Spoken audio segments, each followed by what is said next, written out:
Ever wonder why professional traders trade less but make more money? It's not because they're smarter. It's not because they have a secret indicator. It's because they eliminated one toxic habit that most traders are addicted to. And the moment you remove it, your entire trading life shifts. Right now, somewhere in the world, a trader just opened their 7th position of the day. They're convinced this one will be different. It won't be. Here's what nobody tells you about trading. The thing destroying your account isn't what you think it is. It's not your strategy, broker, or even the market. It's a silent psychological virus that's been living in your brain since childhood. And professional traders spend years learning to kill it. I call it the action addiction. And the moment I explain what it actually does to your nervous system, you'll understand why everything you've tried so far has failed. But here's where it gets weird. Welcome to Stick Trader Mind, your home for trading psychology that actually makes sense and doesn't bore you to sleep. Subscribe to the channel so you don't miss any video. Let me ask you something uncomfortable. How many trades did you take last week? Now, how many of those were actually part of your plan? See, here's the thing most trading educators won't admit. Overtrading isn't just about taking too many trades. That's the symptom, not the disease. Overtrading is what happens when your limbic system hijacks your prefrontal cortex. In human terms, your emotional brain just knocked out the rational one and took the wheel. And it's doing it for one specific reason. You're using trading as an emotional regulator. Think about it. You're bored, you trade. You lose money, you trade. You made money, you trade to ride the hot streak. The chart moves without you, suddenly you're rushing into garbage setups. It's like opening the refrigerator every 5 minutes hoping new food magically appeared. Spoiler, it won't. But here's what happens next that most traders never realize. Every time you overtrade, you're sending a message. Not to the market, to yourself. You're saying, I don't trust my edge. If you truly believed in your strategy, you'd let it breathe.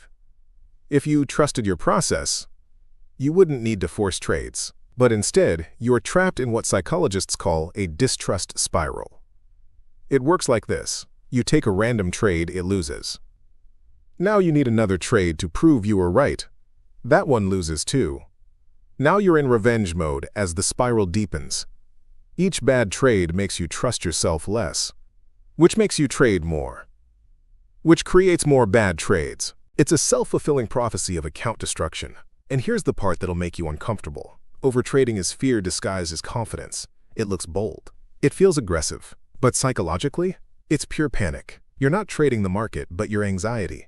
And the market, being the wicked teacher it is, punishes that mindset. But what happens when you actually stop? That's where the magic happens. The day you stop overtrading, something strange happens. Your mind gets quiet. No joke. Traders who break this habit all report the same thing. Chart time drops because you're not glued to every candle like it's a Netflix thriller.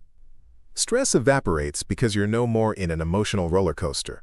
Mistakes plummet because fewer decisions equals fewer errors. You're no longer reacting to every wick, every fake out, and every Elon tweet.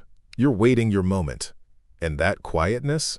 That's where clarity lives. Most traders never experience this phase because they never slow down long enough to enter it. They confuse chaos with opportunity. They think the guy with 12 charts open and a Mountain Dew drip is grinding.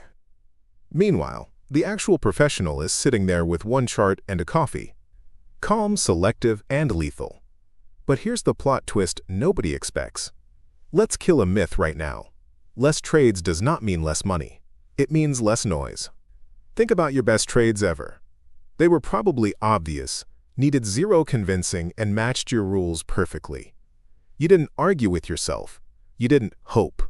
You just executed. Now think about your worst trades. I'm willing to bet they involved at least one of these. I'll just take a small position to test it. The setup's not perfect, but I've been patient all day. This might work if I tweak this setup a little. Here's what overtrading does to your data. It floods your journal with junk. And when your stats are full of junk, your edge looks inconsistent. Your win rate becomes meaningless. Your confidence vanishes. But when you cut the junk, suddenly your stats make sense. Your edge becomes visible. Your confidence becomes real. You don't need more trades, you need better samples.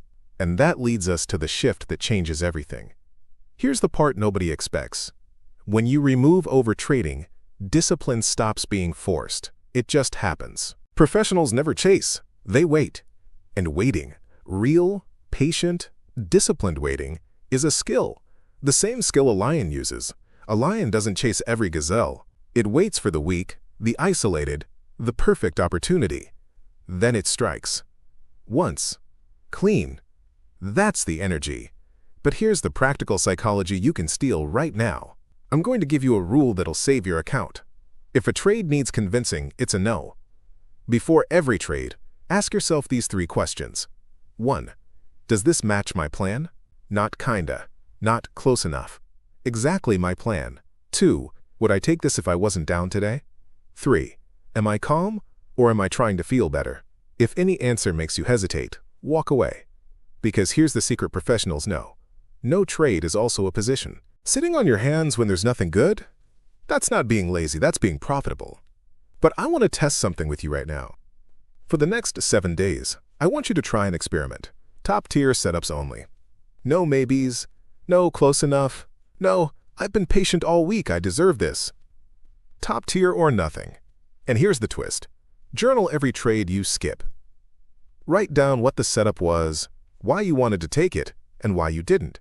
Most traders who do this realize something shocking. The trades they skipped, they would have destroyed them. And the trades they took? Clean, profitable, stress-free. They trade less, but make more. It's not magic, it's psychology. Look, overtrading keeps you busy. Patience makes you profitable. The moment you stop trying to trade more is the moment the market starts giving you more. If you've ever caught yourself overtrading, even once, subscribe. Because this channel exists to stop traders from self-destruction. The sooner you fix your psychology, the sooner the market stops taking your money. Now here's the real question. Can you actually do it? Can you sit still when your brain is screaming for action? That's the difference between the 90% who lose and the 10% who win. Which side are you on? Oh, and one more thing. If you think overtrading is your only psychological trap, wait until you see what I'm covering next week. It's the one cognitive bias that makes even winning traders blow their accounts. See you then. You can also check out our ebook store for in-depth trading psychology tip to speed up your journey to consistency. Link is in our bio.